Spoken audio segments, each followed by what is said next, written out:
lang siya, kaya meron. Kamukha niya kasi yan. Wala kayo sa grupo. Amoy aso siya. Kami lang po na meron. Kami lang magtatawanan. Sino yung napansin? Sana yung isang bata na nakikita.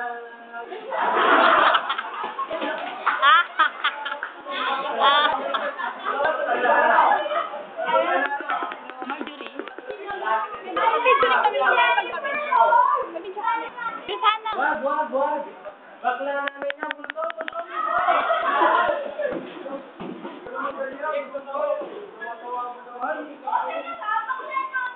Bakla talaga. Sa bahay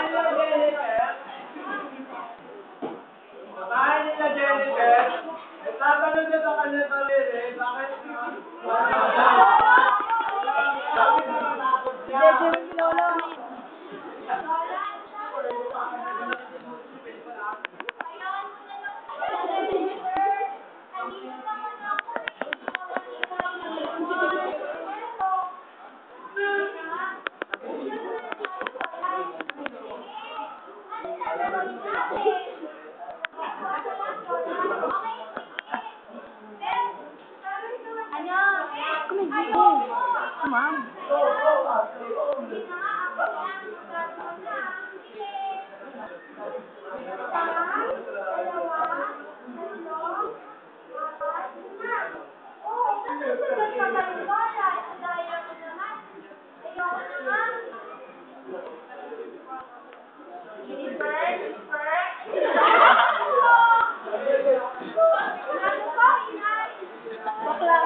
Jennifer sa kanyang ina.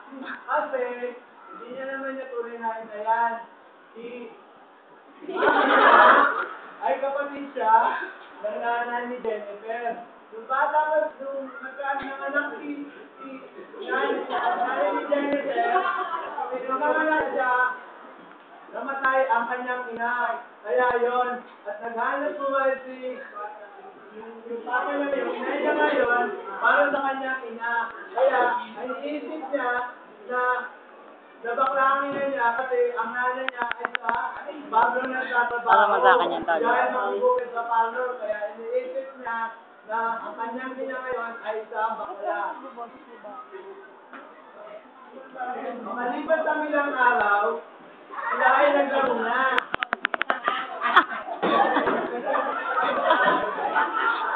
Nagulat sila Jessa na lumabas si Jennifer sa kanilang bahay. Jennifer! Wag! Bakla na yan! Bakla, sabi na mga ako!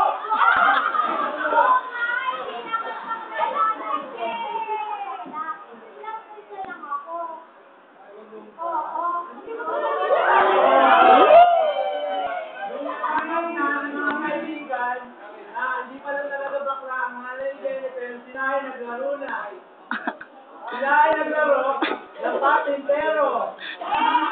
Walang patalikod.